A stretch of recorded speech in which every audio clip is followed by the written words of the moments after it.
나이가 들수록 노후의 삶을 어떻게 보내야 할지 생각이 많아집니다. 이제는 100세 시대를 넘어 120세까지도 수명이 연장된다고 하는데요. 이렇게 평균 수명이 증가함에 따라 우리 모두가 건강하고 활기찬 노년의 삶이 되길 바라고 있죠. 특히 90세, 100세 이상의 노인들은 장수의 상징이자 우리 모두에게 영감을 주는 존재인데요. 노년병원 의사들은 물론 전문가들이 장수에 대해 지켜보면서 하나같이 말하는 것이 있습니다. 무엇이 이들을 그토록 오래 살 수 있게 하는 걸까요? 오늘은 그 장수 비결의 비밀을 풀어보며 87세 현역 의사의 전문적인 시선과 경험을 통해 70대 이후에는 꼭 알아야 할 장수 비결을 전해드리려고 합니다. 영상을 끝까지 시청하시고 실천하셔서 우리 모두가 더 나은 노년기를 보낼 수 있길 바랍니다. 듣기 전 구독과 좋아요, 알림 설정은 큰 힘이 됩니다.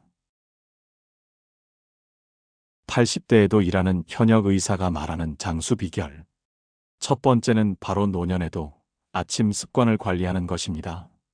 많은 분들이 60대, 70대 이후에는 은퇴를 하게 되는데요. 은퇴를 하면서 생활 리듬이 깨지고 건강도 함께 나빠지는 경우가 많다고 합니다. 어느 날은 아침에 일찍 일어났다가 어느 날은 늦게 일어나고 특히 밤에 잘 때에는 TV를 늦게까지 보고 새벽에는 잠이 안 온다는 분들도 많습니다.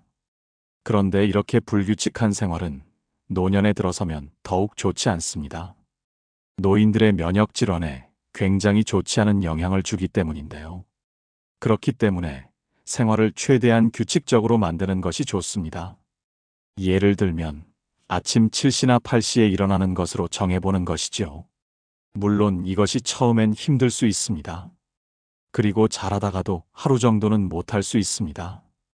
그럴 때마다 좌절할 필요는 전혀 없습니다. 일단 시작하는 것이 중요하며 꾸준히 하는 사람이 승자가 됩니다. 요양병원에 근무하는 한 의사는 아침 습관을 루틴화하는 것이 중요하다고 말하였는데요. 어떻게 실천하는 것이 올바른 방법일까요? 먼저 아침에 일어나자마자 바로 일어나지 말고 누워서 손과 발을 움직여주세요. 약간의 스트레칭으로 몸이 깨어났다는 신호를 주는 것입니다. 이때 절대 무리해서는 안 됩니다. 그리고 일어나게 되면 밤사이에 쳐놓았던 커튼을 치고 아침 햇살을 맞는 것이 좋습니다. 이렇게 해를 보게 되면 우리 몸의 생체 시계는 자연스럽게 깨어나지요. 이후 따뜻한 물 한 컵을 마시는 것이죠. 찬물은 좋지 않으니 미지근하거나 따뜻한 물이 가장 좋습니다. 그 이후에 창문을 열어서 환기를 해도 좋고 5분에서 10분 정도 몸을 이리저리 움직이며 스트레칭을 해주세요. 명상을 잠시 해보는 것도 좋은데요. 이때 감사한 마음을 표현해보면 좋습니다. 아주 작은 것에 대한 감사도 괜찮습니다. 오늘도 활기찬 아침을 시작하게 해주어 감사합니다. 오늘도 식사를 할 수 있게 해줘서 감사합니다. 이렇게 감사의 말을 하는 습관을 꾸준히 실천하면 놀라운 변화가 일어납니다. 무엇보다 하루의 시작이 상쾌하게 느껴지니 기분도 좋습니다. 특히 불면증이나 우울증이 나이가 들면서 생기는 경우가 많은데요. 이런 경우 특히나 아침 루틴을 생활화하는 것이 필요합니다. 시간이 지날수록 혈압이 안정되고 불면증이 개선되며 우울한 기분도 더욱 좋아지지요. 다만 아침에 일어났을 때 하면 안 되는 행동들도 있습니다. 무심코 내가 하는 행동이 건강을 망치고 있을 수 있다고 하는데요. 특히 많은 의사들이 병원을 찾는 환자를 보며 느끼는 것이 있다고 합니다. 바로 아침에 일어나자마자 급하게 일어나는 사람이 참 많다는 것인데요.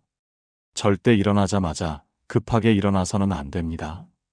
대부분의 사람들이 알람이 울리면 즉시 침대에서 일어나려고 합니다. 하지만 갑자기 일어나는 것은 노년에는 건강에 심각한 위험을 가져올 수 있는데요. 밤사이에 수면에 취해 있던 몸은 아직 활동을 하기에 적합하지 않습니다. 몸이 아직 활성화되지 않은 상태인 것이죠. 이때 우리 몸은 휴식 상태에서 활동 상태로 변화하는데 약간의 시간이 필요합니다. 사람은 수면을 하는 동안 혈압과 심박수는 낮아지고 혈액순환도 느려집니다.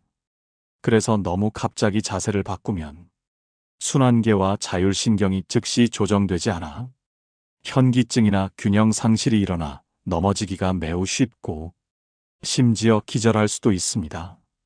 특히 노인의 경우 약해진 혈관과 심장으로 인해 무턱대고 너무 급하게 일어나게 되면 심장에 큰 압력이 가해집니다. 이렇게 되면 뇌졸중이나 심근경색 위험도 피하기 어렵지요. 그렇다면 우리 몸을 깨우기 위해서는 어떻게 해야 할까요? 먼저 아침에 일어난 후 3분 정도 침대에 누워서 몸이 잠에서 깨어날 시간을 주는 것이 필요합니다. 심박수와 혈압이 안정될 때까지는 눈을 깜빡거린 채 잠시 누워 있는 것이죠. 그 후 팔과 다리를 가볍게 움직여보고 목을 좌우로 돌리거나 가벼운 발끝 올리기 등을 하면서 혈액순환이 되는 상태로 만들어줘야 합니다. 이렇게 천천히 활동을 하다 보면 내 몸이 깨어나는 것을 느끼실 수 있습니다. 이후 천천히 앉아보고 갑작스럽게 일어서지는 말아야 합니다. 침대에 앉아 3분 정도 기다린 뒤 서서히 서는 것이 우리 몸을 깨어나게 하고 위험하지 않도록 만들어줍니다.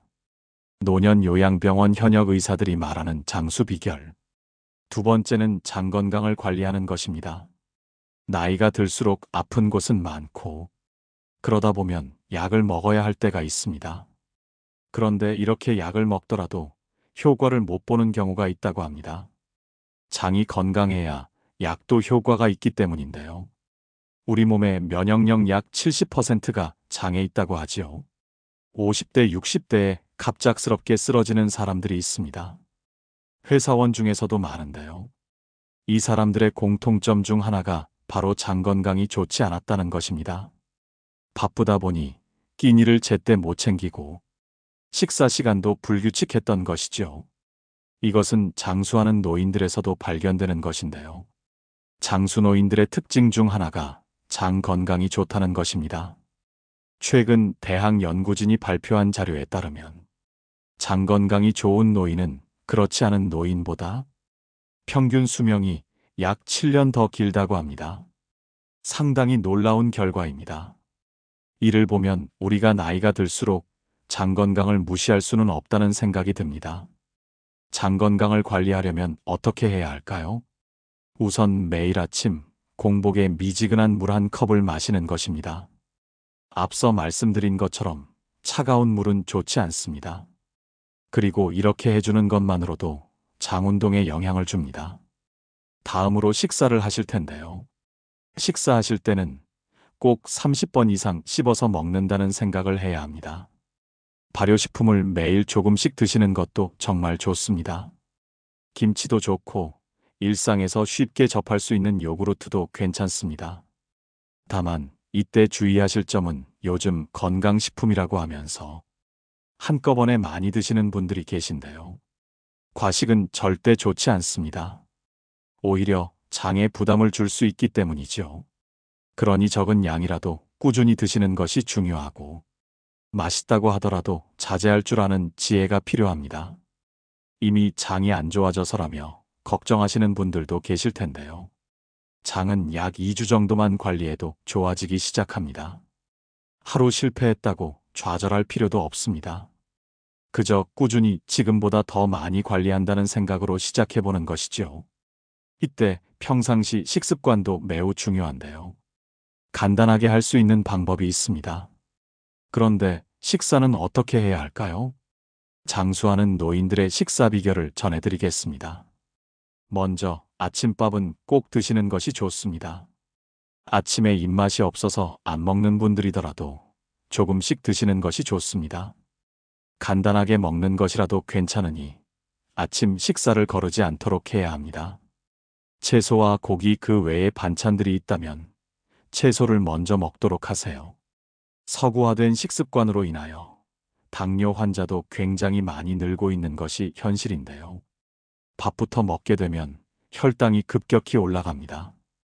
대신 채소를 먼저 먹으면 혈당 조절이 되어 혈당이 서서히 올라가지요. 저녁은 가급적이면 가볍게 드세요. 아침을 꼭 먹는 것이 좋은 이유가 여기서 나오는데요. 아침을 거르게 되면 배고파서 그 이후에 과식을 하기가 쉽습니다. 하지만 해가 진 후에는 우리 몸의 자연 소화력이 떨어집니다. 그래서 저녁은 가볍게 먹어야 몸에 부담이 가지 않고 좋습니다. 그리고 아침 식사를 할 때에는 찬 음식을 먹지 않는 것이 좋습니다. 영국의 한 내과 전문의는 아침에는 우리 몸의 장기들이 완전히 깨어나지 않은 상태이기에 무리를 해서는 안 된다고 합니다. 특히 찬 음식을 갑작스럽게 섭취하면 몸에 부담이 가게 되는 것인데요.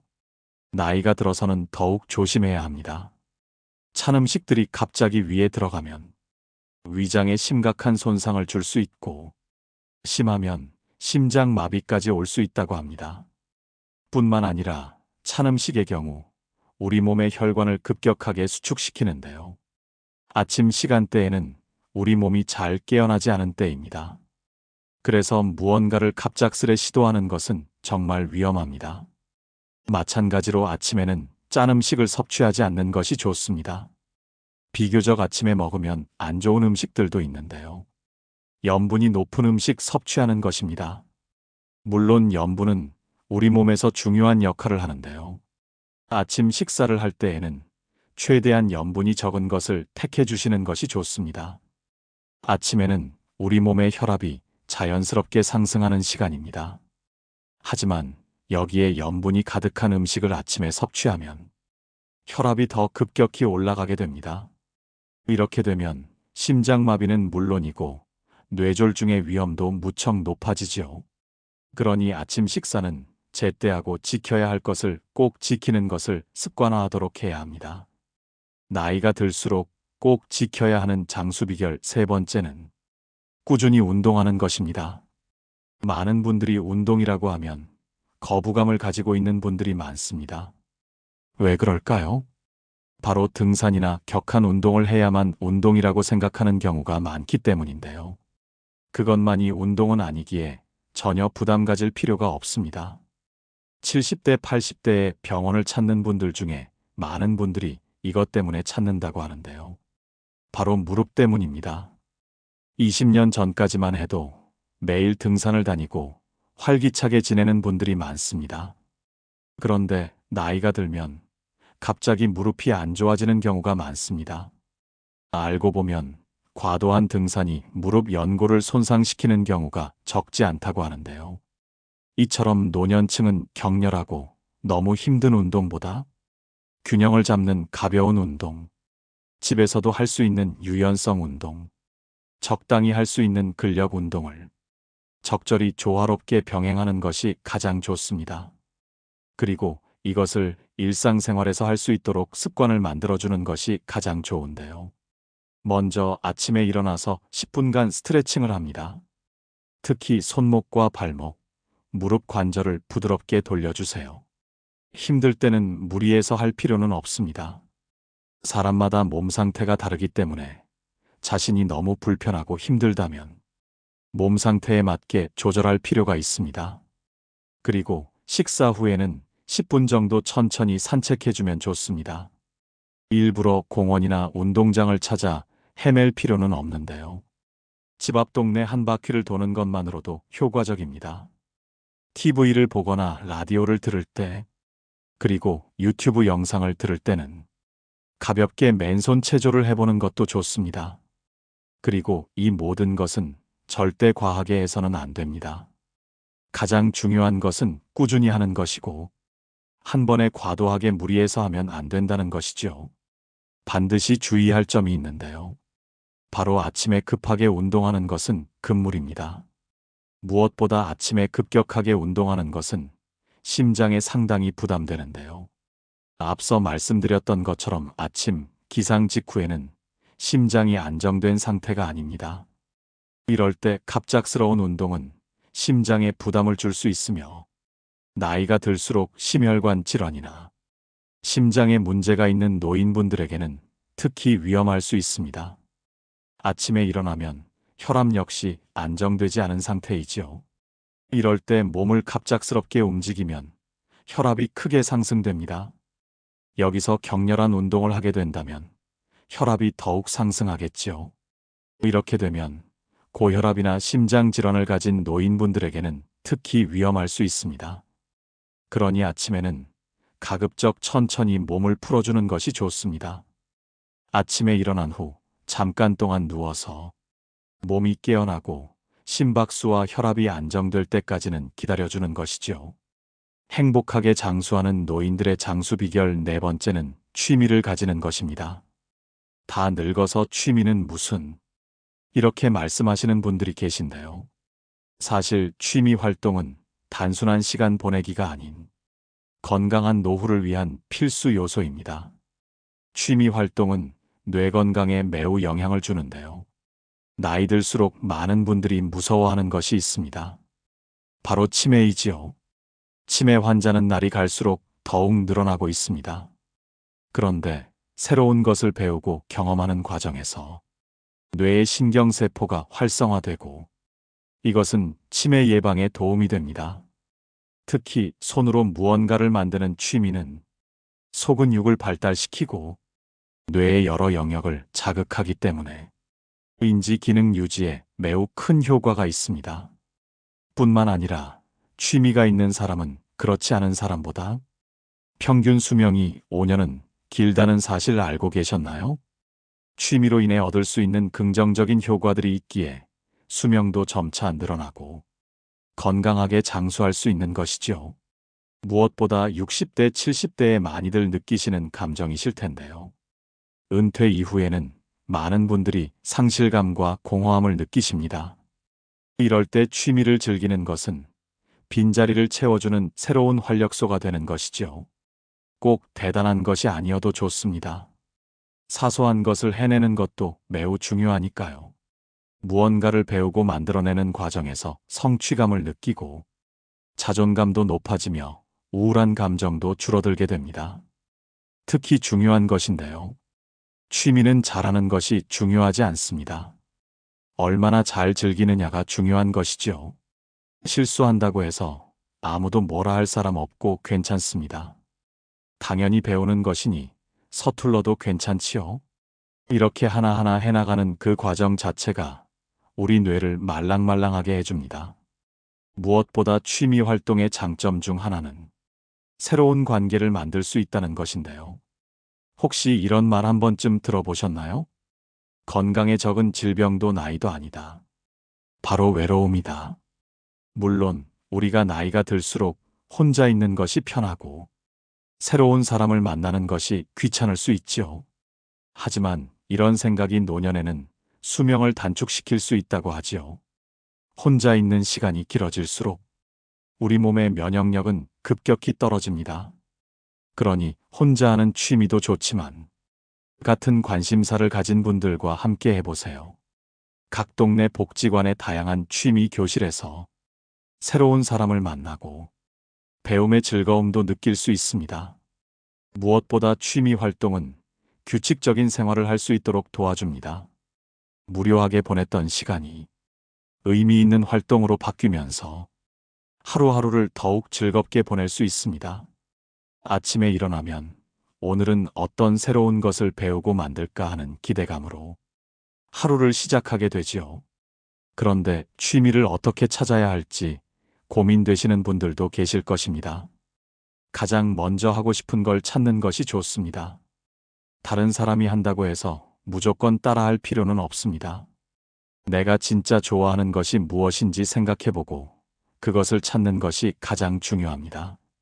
예를 들어 이전부터 해보고 싶었던 것이 있는지 생각해보고 내가 가장 관심 있는 분야가 어떤 것인지 떠올려보는 것도 좋습니다. 그리고 작은 것부터 시작하세요. 처음부터 큰 목표를 세울 필요는 없습니다. 특히 큰 목표를 세우게 되면 조급함이 따라오는 경우가 많기 때문에 가벼운 마음으로 즐기는 것이 중요합니다. 또 비용이 거의 들지 않는 취미도 많습니다. 일기 쓰기, 시 쓰기, 종이 접기, 유익한 정보 읽기, 책 읽기 등 적은 돈으로 즐길 수 있는 것들이 많지요. 이제 와서 시작하기가 부끄럽다는 마음이 들 수 있습니다. 하지만 절대 부끄러워하지 마세요. 늦었다고 생각할 때가 가장 빠를 때라는 이야기 꼭 기억하세요. 행복한 노후를 보낼 수 있는 장수 비결 5번째는 명상입니다. 힘든 일을 겪고 나면 많은 분들이 마음이 지치기 마련인데요. 그때 효과를 크게 보는 것 중 하나가 바로 명상이라고 합니다. 나이가 들수록 산전수전 다 겪는 일도 많지요. 이런 때일수록 명상을 잘하는 것도 필요합니다. 명상이라고 하면 어렵게 생각할 수 있지만 결코 어려운 것이 아닙니다. 노년의 환자들을 수천 명 만나는 의사가 알게 된 사실이 하나 있다고 하는데요. 바로 호흡이 얕은 노인들이 각종 질환에 더 많이 걸린다는 것이었습니다. 한 논문 결과에 따르면 하루 10분의 깊은 호흡만으로 혈압이 10%나 낮출 수 있다고 합니다. 그리고 이 방법은 누구나 할 수 있는 것인데요. 어떻게 할 수 있을까요? 먼저 편안한 자세로 앉아보세요. 이때 꼭 책상 앞이 아니어도 됩니다. 그냥 바닥이어도 괜찮고 TV를 보기 위해 앉는 소파에 앉으셔도 괜찮습니다. 이후 3초 동안 코로 숨을 깊게 들이마시고 4초 동안 입으로 천천히 내쉽니다. 하루 5분에서 10분 이것을 반복해서 해보는 것입니다. 물론 한 번도 안 하던 분이 시도하면 처음에는 어지러울 수 있습니다. 하지만 놀랄 필요 없습니다. 잠깐이라도 좋으니 하면서 차차 늘려가 보는 것이죠. 이렇게 호흡법을 시도하는 것이 그렇게 중요할까 하는 생각이 드실 수 있습니다. 하지만 이것이 쌓이고 쌓여 습관이 되면 건강에 굉장히 도움을 주게 되는 것이죠. 무엇보다 나이가 들수록 높아질 수밖에 없는 혈압이 안정되고 불면증이 개선되며 특히 불안감과 우울감이 크게 줄어듭니다. 등산이나 산책은 바깥의 날씨가 좋아야 할 맛이 나고 기타 여러 운동도 제약이 있을 때는 하기가 어렵습니다. 또 시간이 많이 필요하기도 하지요. 하지만 명상과 호흡은 집안에서도 언제나 쉽게 할 수 있습니다. 조금 힘들더라도 꾸준히 실천하도록 노력해 보세요. 결국 그것이 내 습관이 되고 내 미래를 지켜줄 것입니다. 나이가 들수록 건강한 노년을 보낼 수 있는 장수 비결. 6번째는 바로 수면에 신경을 쓰는 것입니다. 한국 사람들에게 너무 익숙한 말이 있습니다.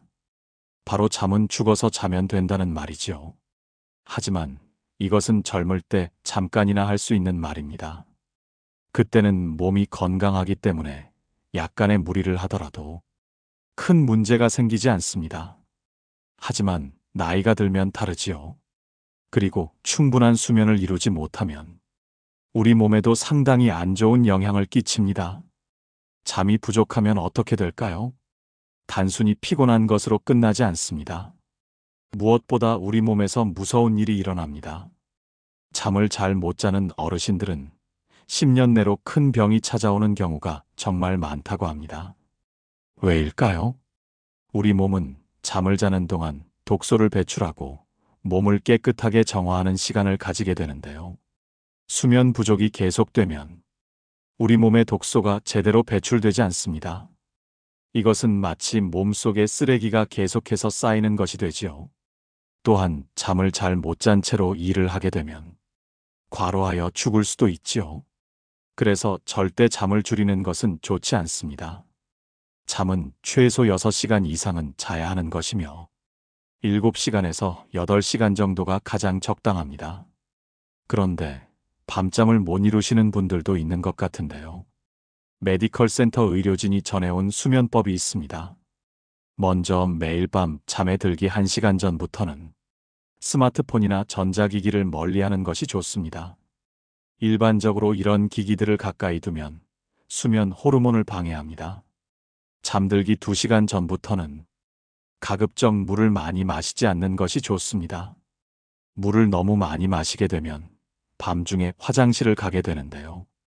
이렇게 자다 깨서 화장실에 가는 것만큼 숙면을 방해하는 것도 없습니다. 그리고 베개의 높이도 매우 중요합니다. 특히 너무 높으면 수면에 방해가 되기 때문에 꼭 누워서 편안한 자세가 되는지 확인을 해야 합니다. 가장 중요한 것 중 하나인데요. 저녁 시간에는 절대로 커피나 녹차를 마시지 않아야 합니다. 이것이 상당히 숙면을 방해하기 때문인데요. 저는 커피 마셔도 잠이 잘 오는데요. 라고 말씀하시는 분들도 있는데 사실 그것은 착각입니다. 알고 보면 우리의 깊은 잠을 방해하고 있는 것이죠. 물론 이 모든 것을 해도 잠이 안 와서 어쩔 수 없다고 생각하시나요? 너무 걱정하실 필요는 없습니다. 잠을 잘 이루지 못하는 사람들 역시 처음에는 힘들 수 있지만 규칙적으로 실천하려고 하다 보면 우리 몸이 서서히 적응하게 됩니다. 행복한 노후를 보낼 수 있는 장수 비결 7번째는 가장 중요한 내용이 될 수 있는데요. 사실 나이가 들수록 건강을 지키는 핵심은 운동도 약도 아닙니다. 바로 감사하는 마음이지요. 사실 현실을 생각해보면 나이 들수록 매일 불평불만이 나오고 감사할 일이 없어집니다. 하지만 감사하는 마음이 있는 사람은 그렇지 않은 사람보다 수명이 더 길다고 하는데요. 건강하게 장수하는 사람들의 공통점이기도 하지요. 이것은 지금 당장도 바꿀 수 있는 이야기인데요. 노년 전문 의사의 말에 따르면 노년에도 불평불만이 많았던 성격을 바꿀 수 있다고 합니다. 바로 감사의 마음을 가지는 것부터 시작할 수 있는데요. 누구나 할 수 있는 간단한 비법을 전해드릴게요. 먼저 아침에 일어나자마자 오늘도 눈을 뜨게 해주셔서 감사합니다. 이렇게 말해보세요. 말하기 부끄럽다면 속으로 외쳐보는 것도 좋습니다. 그리고 아주 중요한 것인데요. 바로 하루 3가지씩 감사해보는 것입니다. 이때 작은 것이어도 좋으니 한번 생각해보는 것입니다. 오늘 밥을 먹을 수 있어서 감사해. 날씨가 좋아서 감사해. 이제 봄 날씨가 오는 것 같아서 감사해. 오늘은 집안 청소를 할 수 있어서 감사해.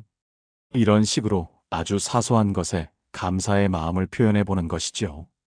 또 불평하는 버릇을 고치기 위해서 정말 좋은 것인데요. 불평하기 전에 3초 멈추는 것입니다. 불평이 나올 것 같을 때는 깊게 숨을 한번 쉬어보세요. 그 상황에서 감사할 점을 일부러 찾아보는 것입니다. 하루가 끝날 때 나 자신에게 감사를 해주는 것도 잊지 마세요. 매일 저녁 거울을 보면서 수고했어, 오늘도 참 잘했어, 이렇게 말해보는 것이죠. 나 자신에게 감사하는 것이 정말 중요합니다. 정말 힘들 때는 어떻게 해야 할까요? 힘든 일 역시 감사로 바꿀 수 있습니다. 다리가 아파서 걷기 힘들어라는 말보다 아직 걸을 수 있어서 감사해라는 말을 해보는 것이죠. 이런 말을 들으면 어떤 분들은 이렇게 말씀하십니다. 그게 정말 효과가 있나요? 그런데 정말 효과가 있습니다. 왜냐하면 감사하는 마음을 가지면 우리 몸에서 세로토닌이라는 행복 호르몬이 분비됩니다. 이 호르몬이 우리 몸의 면역력을 높이고 통증도 줄여주고 심지어 수명도 늘려준다고 하지요. 감사는 습관입니다. 처음엔 어색하고 힘들 수 있지만 계속하다 보면 자연스러워집니다. 그러니 지금 이 순간부터 시작해 보세요. 행복하고 건강한 노년이 여러분을 기다리고 있습니다. 여러분은 건강을 위해 하고 있는 것들이 있으신가요? 각자의 경험은 모두 다를 테지만 건강을 지키려는 마음은 하나일 것입니다. 지금까지의 여러분의 소중한 경험을 댓글로 공유해 주세요. 앞으로의 다짐을 남기는 것도 나의 마음을 다잡는데 효과적일 것입니다. 함께 나누면 더 건강하고 행복한 노후를 보낼 수 있습니다. 이상으로 인생의 지혜였습니다. 여러분의 구독과 좋아요, 알림 설정은 언제나 큰 힘이 됩니다. 감사합니다. 행복하세요.